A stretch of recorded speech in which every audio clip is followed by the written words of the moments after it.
الأثناء. برافو، فريق مميز يمثل أفريقيا اليوم. جنوب أفريقيا كان جيد في الأداء، ساوث أفريقيا. أما الآن مع رواندا. بالمناسبة رواندا هذا الفريق قوة الدفاع من وزارة الدفاع الرواندية، روح قتالية عالية، تعاون مشترك ما بين العناصر الخمسة، قناصين وثلاثة مقاتلين وسريعين. نعم سريعين. 20 ثانية، رقم ممتاز في إنهاء الأهداف الأولى.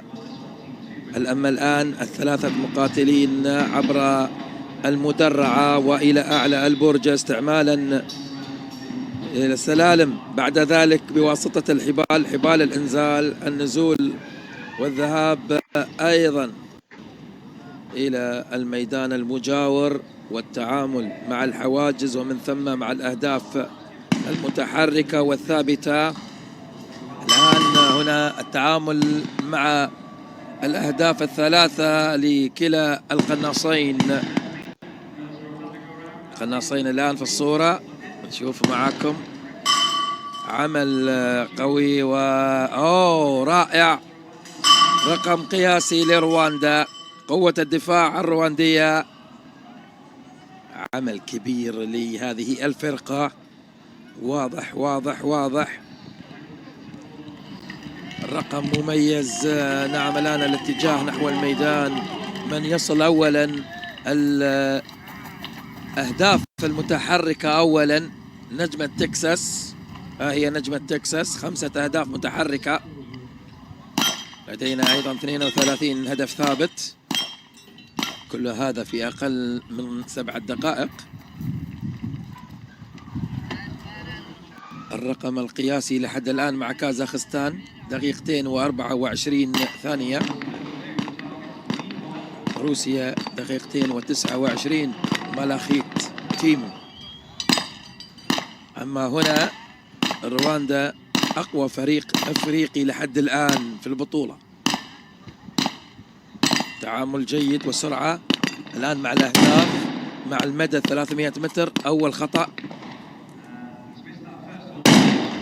عنده 7 طلقات. الآن طلقتين راحت، هذه الثانية راحت خلاص، بقت معاه طلقتين. يجب أن ينال من الأهداف أو من الهدفين.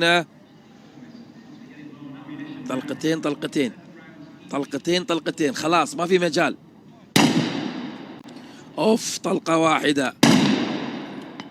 طلقة واحدة متبقية. اللي على اليسار عنده وحدة، هاي آخر طلقة خلاص. هذه آخر طلقة، إن شاء الله يصيبها.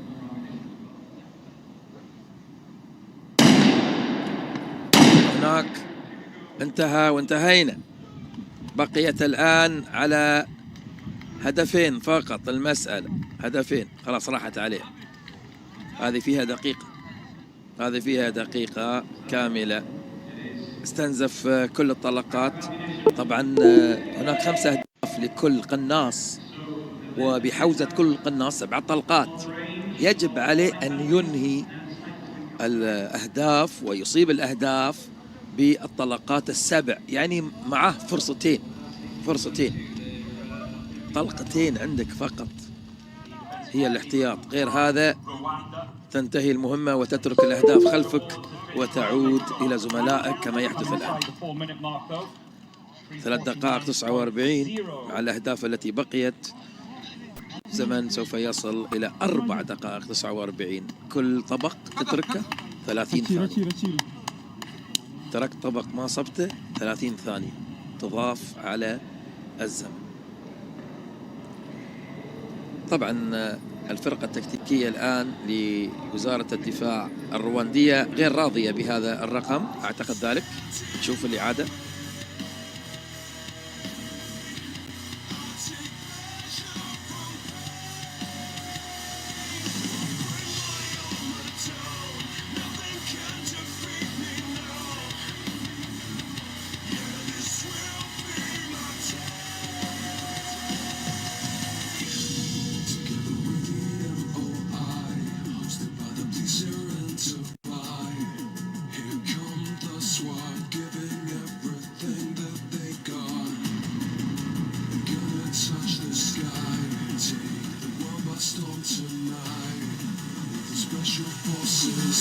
The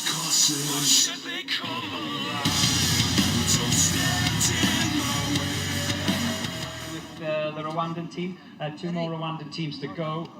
This is the third of the ladies teams to go. The quickest time we've had so far, the only time we've had so far, 3:07.9. الفريق البرازيلي السيدات وثاني فريق للسيدات يظهر، أو ثالث فريق نعم بعد كازاخستان ودومينيكان. أما الآن البرازيل، الفريق البرازيلي للسيدات لم يوفق في يوم أمس،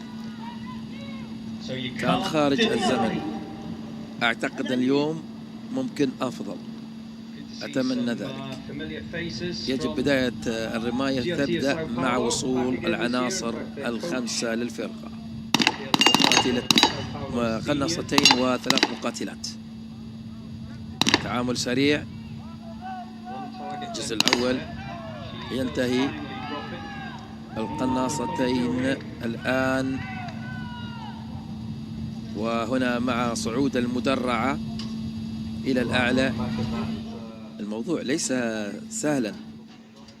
شوف التوقيت لا يسير لصالح هذا الفريق.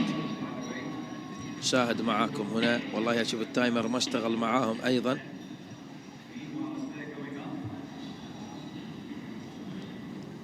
سبعة دقائق هي المدة التي تعتبر أقصى مدة ممكن تتعامل معها كل فرقة. الحد الأقصى لهذه المهمة 7 دقائق. بداية الرماية 100 متر، بندقية عيار 308 البرازيليات الآن.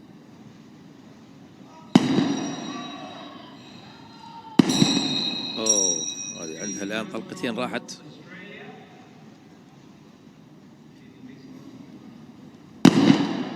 هذه طلقة الثانية ممتازة،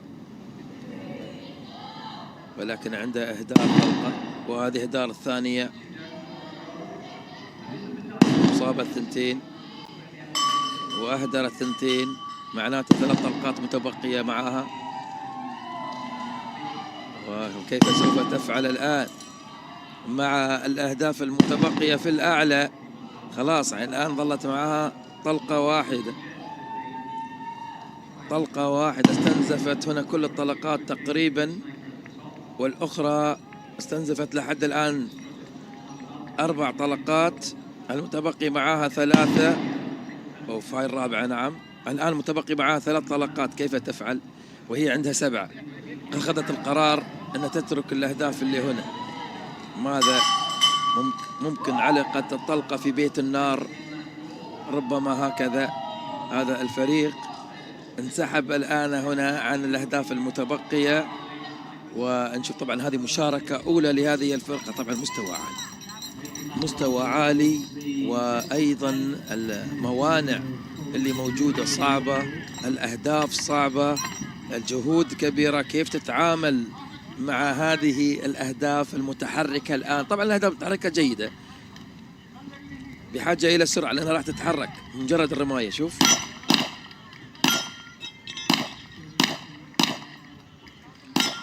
الجميل في الأمر هنا، المخزن مفتوح، معك 3 مخازن. هذا سلاح المسدس 9 ملي.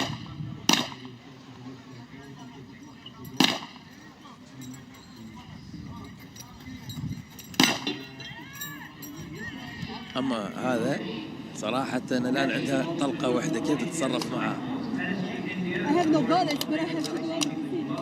طلقة ولا طلقتين، الأخرى عندها طلقة ولا طلقتين يعني. والآن المتبقي هنا هدفين لكل من القناصتين. كيف هذا؟ الآن يجب أن تعيد أيضا المنظار.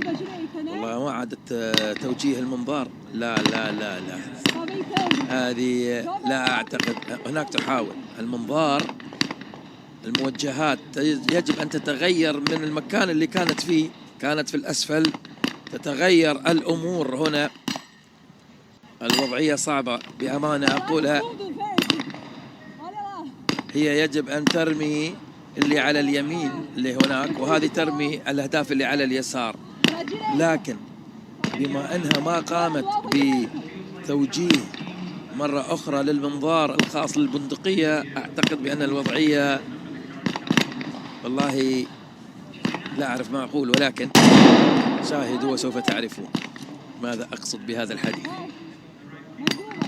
طلقة واحدة متبقية هناك، وأنا الآن نعم أعرف هذا ما كنت أتحدث عنه، انتهى، ما في لا شيء، خلاص ما في مجال له.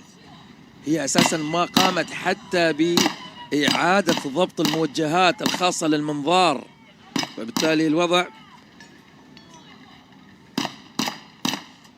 صعب.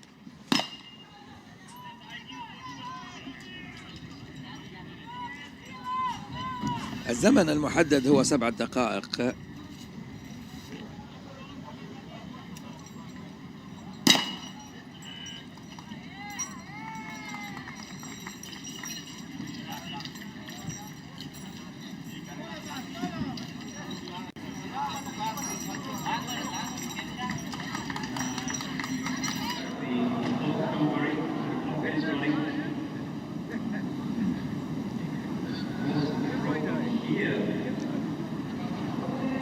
الإنزال في هذه اللحظات، هذه عملية الإنزال.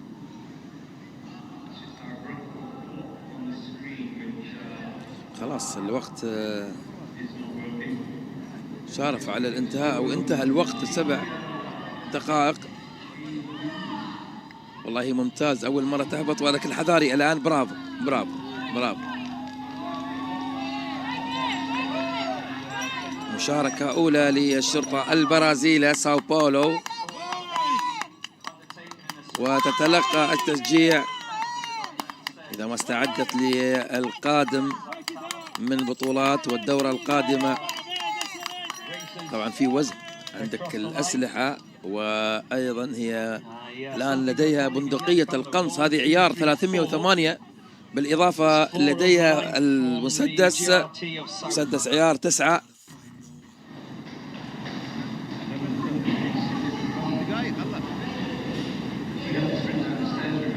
يعني البندقية ثقيلة في من أوزان البندقيات، يعني العيار 308 في منها تقريبا تصل إلى 7 كيلو جرام، ومنها تقريبا حوالي 4.8، يعني ممكن 5 كيلو جرام. هذه اللي تشوف، هذه البندقية اللي معاها، هذه وزنها تقريبا يصل إلى 7 كيلو، فهذا يأثر حتى في عملية الجري، في عملية أيضا الإنزال بالحبال أو بواسطة الحبال. والله شجاعة منها أمانة، أنا أشوف أن شجاعة منها أن تقوم بهذا العمل. لاحظ، شوف، يعني تعتبر عملية شجاعة. ارتفاع 12 متر مع وزن السلاح البندقية عيار 308، ووزنها تقريبا 7 كيلو جرام هذه البندقية، مع أيضا سلاح المسدس 9 ملي لو تلاحظه في الجارب موجود. فلذلك تلاحظ أن فعلا الوزن يأثر في عملية الجري. She crosses the line